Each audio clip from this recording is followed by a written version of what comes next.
Hello, and welcome back to another update where I cover the latest developments throughout the front line in the Russo-Ukrainian war. We start out in the direction of Pobieda and Hryorivka, where in between the two villages, the Russians have managed to capture another forest line. This one is one that is the defensible position of the Ukrainians, and the Russians have now gotten one step closer to the Ukrainian defensive line, which is located right next to this advance.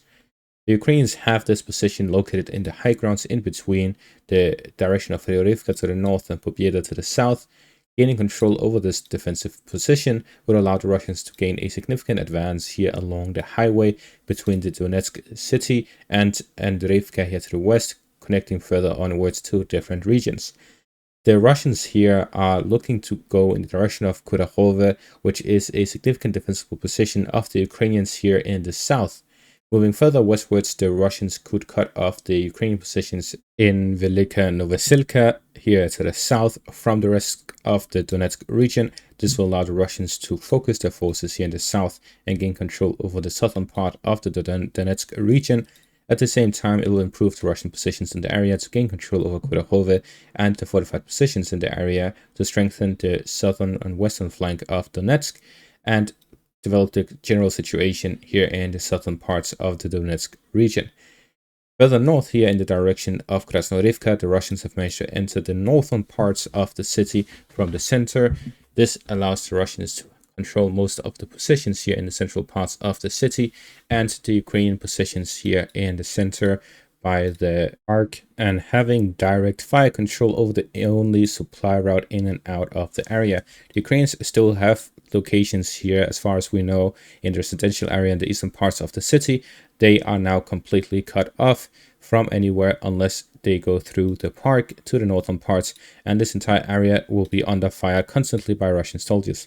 Therefore, we can consider that the eastern parts of Krasnohorivka is likely already completely under Russian control, and the fighting has now turned to the northern parts of the city outside of the city proper. What is left of the Ukrainian positions in Krasnohorivka are completely destroyed. We see this geolocated footage showing the Russian advance here in the central parts of Krasnohorivka. A Russian tank drove all the way up with camouflage, shooting at Ukrainian positions in these northern roads. So we saw that fighting takes place in the northern parts, and this would indicate the final supply in and out would be cut off, and the Russians would gain control over this entire area. This will also allow the Russians to then move on westwards from the northern parts and north from the western parts to cut off the final parts of the Ukrainian positions in Krasnohorivka and gain full control over the city proper. So we're seeing that the Russians are now working on pushing the Ukrainians completely out of the city into the outskirts in the north and west of it.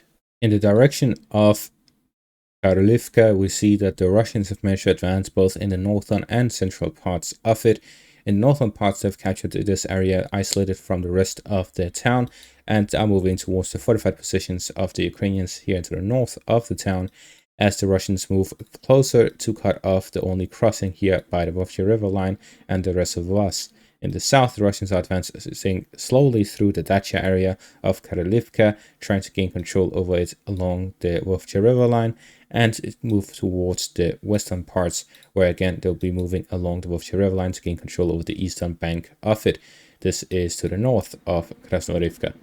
Gaining full control over the city of Krasnohorivka and gaining control over Karolivka would allow the Russians to gain control over the majority of the eastern bank of the Vovcha River line and connect the two sides, which will also allow the Russians to expand the zone of control here in the south towards Maximilianivka and Hostre, and generally develop the front line west of Donetsk, completely isolating the city from any Ukrainian positions, and will allow the Russians to gain control over all of the fortified positions here in between the two areas.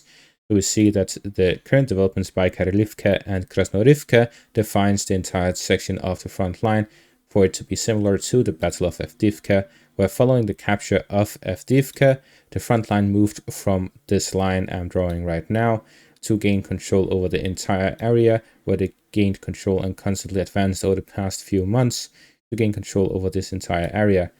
A similar case would be the current front line and the Russians gain control over the entire area here northwest of Krasnohorivka before developing even further and gaining control over the defensive line, which would then allow the Russians to further develop the offensive operations in the direction of Pokrovsk, capture Kurakhove, and gain control over the southern parts of the Donetsk region. So we see the fighting here in Krasnohorivka is very important and significant to the developments in the Donetsk region in the southern parts of it. In the direction of New York, the Russians have managed to capture this road and forest line south of Alexandropol and the Ukrainian fortified positions in the area. This allows Russians to start developing offensive operations towards the village itself, which gaining control of will allow the Russians to develop offensive operations along this village chain here west of New York, to develop offensive operations towards the next line of defense of the Ukrainians along the road here west of New York. With the current control over the apartment complex area in the western parts of New York, the Russians have significantly strengthened their positions and foothold within the town of New York, but at the same time, the Ukrainians are constantly launching counterattacks from the west. Expanding the front line by gaining control over this village chain will significantly strengthen the western flank of the Ukrainian positions by New York, and it would limit the Ukrainian armed forces' capabilities to concentrate their forces and launch a successful offensive operation in either side and push the Russians back, as the Russians would have strengthened their positions and widened the front. Similarly, in the east, it is likely that the Russians will start offensive operations to gain control over the fortified positions south and east of the river line here in the southeast of New York. This will significantly strengthen the Russian positions in the area and prevent a strong Ukrainian concentrated counterattack from the eastern flanks to cut off their supplies here in the direction of New York. At the same time, with recent developments in Donetsk, the Russians continuously launch offensive operations to widen the front at the same time as they go deeper.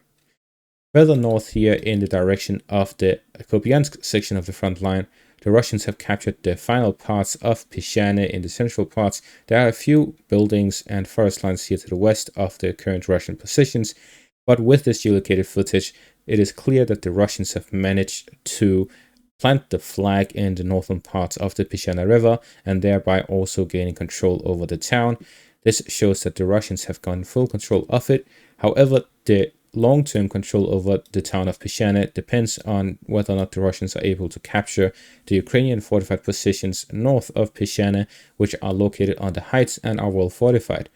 Gaining control over those would significantly improve the Russian positions in the area and secure their control over Pishchane and allow the Russians to develop further operations towards the Uskar river line. But with the control over Pishchane, the Ukrainians do not have any villages under their control east of Kupiansk other than the Ukrainian village chain along the Uskar river line, as we see here by Kupiansk. So we see that the direction east of it, there's the Pokrovsk, which is really, there's no buildings, there's just a few forest areas. That is the only thing the Ukrainians have control of. Then there is the second Pishchane, which is this village here along the railways as the only stronghold of the Ukrainians. Then we have Petropavlivka and Sinkivka to the north, which are to the north of Kupiansk and not here to the southeast by Pishchane. So we see that there is two Pishchane right next to each other, and it is the one to the south that is under Russian control. And the Russians will now likely gain control over Stepovo Novoselivka, strengthening the Russian positions along the highway, and then developing along the railway towards Pishchane, at the same time as they launch offensive operations in the north along the highway towards Petropavlivka. So we see the Russian positions and offensive operations here in the northern flank continue developing at the same time as the Russian offensive is fully raging on in the Donetsk region.